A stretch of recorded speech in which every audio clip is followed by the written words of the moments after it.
Dear friends of Volumetric Trading, good morning from Eduardo Buratini and welcome to this video analysis for September 16th, 2025, of course. As usual, the analysis will cover the S&P 500 and Nasdaq.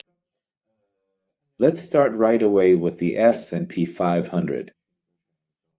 So yesterday, or rather during this week, we are in the expiration week for the September futures contract, so it's time to roll over to the next expiration, which is December.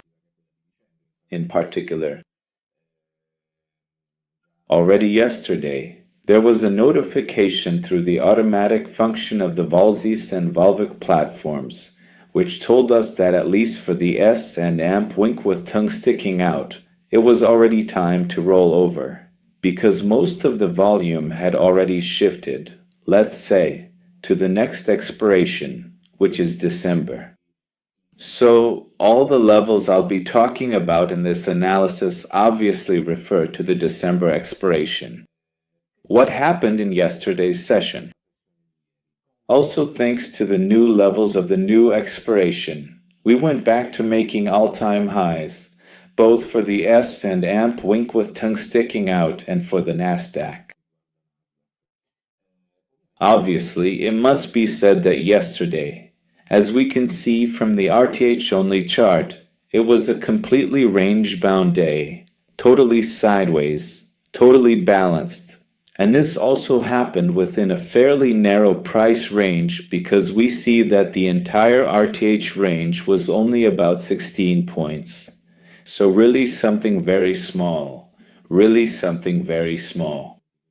In fact, we can see that even though the market reached this new all-time high, specifically at, always remember, depending on the December future, 6,682.75, right at the close. It touched what was, for the umpteenth time, actually a missed double top of the high it had already set earlier in the session at 4:27 p.m., and it did all this only to reject it.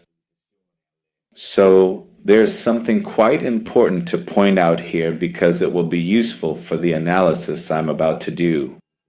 This was the immediate movement. Thank you. Immediately before the close, basically. What does this mean? It means that, basically, we had, here, this situation here, a movement that led to the creation of this, let's say, double top.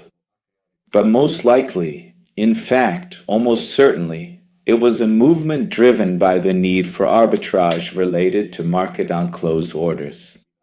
Then we see that during the closing session, or at least exactly at 10 o'clock, all this volume was not only rejected, but the upward pressure that was building also failed, even though, I repeat, it was probably simply due to necessity of the pre-close. And we have come back inside what was, more than anything, the value area from yesterday's session. So in my opinion, this is a situation where, if it persists today, the rejection at the highs was really significant. More than a rejection, I would call it an inefficiency in moving higher and already being able, in yesterday's session, to keep making new highs continuously. We also see that, in fact, before this move happened, we had a bearish acceleration zone identified precisely by the volume analyzer. Then this move I just showed you basically went to re-attack that area, partially succeeded, but right after that, well, the close. Basically, it came back. It came back completely into what was, obviously. This situation is particularly interesting because if we look at what happened, here the volume profile from yesterday was a profile that basically left, as you can see, a tail during its TH session, and then obviously created all the acceptance in the RTH part. Now, the failure to keep pushing, to continue pushing, in itself doesn't necessarily mean a rejection. But why?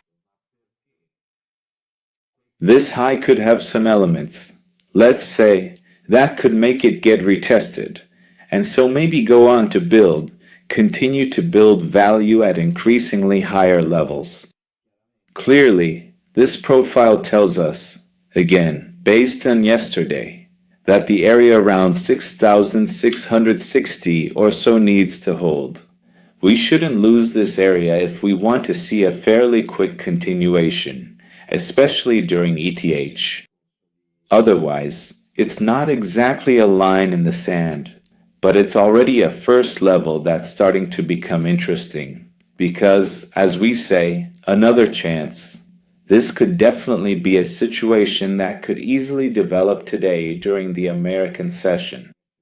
In my opinion, the most important line in the sand was definitely this one here.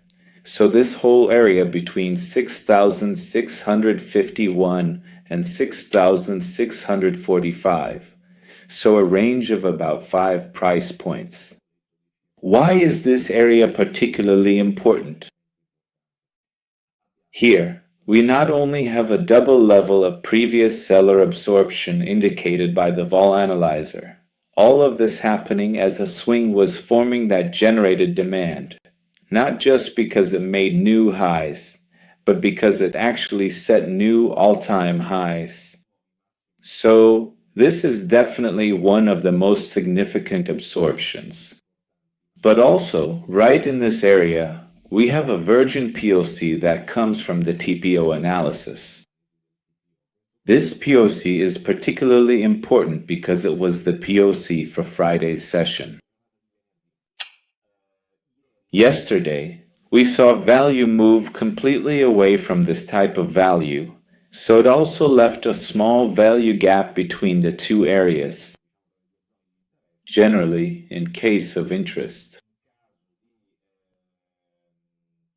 Let's say, when the momentum starts to fade a bit, the retest of the virgin POC is one of the first dynamics that tends to happen.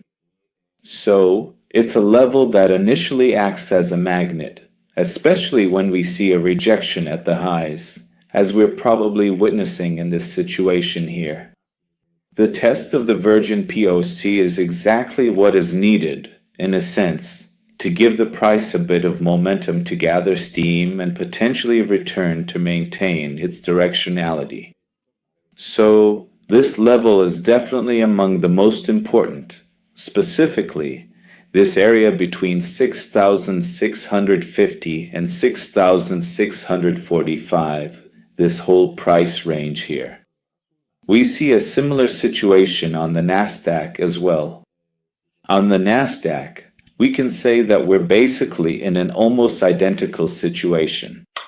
Here too, we've created new all-time highs, well above 24,500. Here as well, we're on the December contract. We can see that, essentially, a very similar situation has developed, with just a small difference though. And specifically, just give me a moment, here it is. So specifically, here too we had a market that, at the close, tried to make one last push right here, exactly in towards the close. Here, in fact, we created new highs right at the close. We also see a sort of divergence compared to the S&P 500, which had reached its high at 4 p.m. yesterday, whereas here we see it happen just at the close. So, it's definitely a market that, even from a directional price action perspective, has shown a much more decisive directionality over the period. Over the course of the session, even though most of this directionality developed overnight. In fact, we can see here as well that the volume profile has a tail at the bottom, which was basically the entire overnight period of the European session. And then during the RTH session, it essentially consolidated and started to distribute here. So, what are the most important levels here? So here, it's the exact same situation from the point of view of Virgin POCS. The line in the sand is the most important retracement area, definitely this one down here, which matches exactly with the S&P 500. Here too, we have a very significant absorption on the vol analyzer, a Virgin POC, and obviously, we would be recovering the entire swing that happened during yesterday's European session.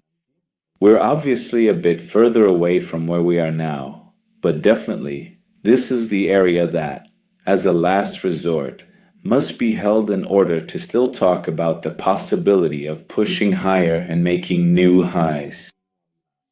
So, the whole handkerchief area, let's say between 24,350 and 24,300, if we want to take a slightly broader range, so to speak. But anyway, let's say this whole area here, this entire area. And of course, we'll also see how the market develops throughout the day. It's still an interesting level, definitely interesting to see for a moment what happens if the volumetric structure and order flow are maintained, a bit more significant here compared to the S&P 500. Because here we see that this area is bordered by two fairly important bullish acceleration signals. Then there's the round level of 24,500, with a possible tolerance down to 24,480. This is definitely a level of lower ranking, less important compared to this area down here, but still interesting nonetheless. Obviously, it depends on the time at which, or if, we get there, because a reaction at that point could definitely be significant. Especially if it happens before today's cash market opens, it could be interesting to already have a clearer picture right at the opening. Obviously, this analysis is intended purely for educational purposes and should not be taken as an incentive to take a position. Thank you in advance for your attention. I wish you a good day and good trading. For those who will be joining the Volumetric of V Live, I'll see you later again.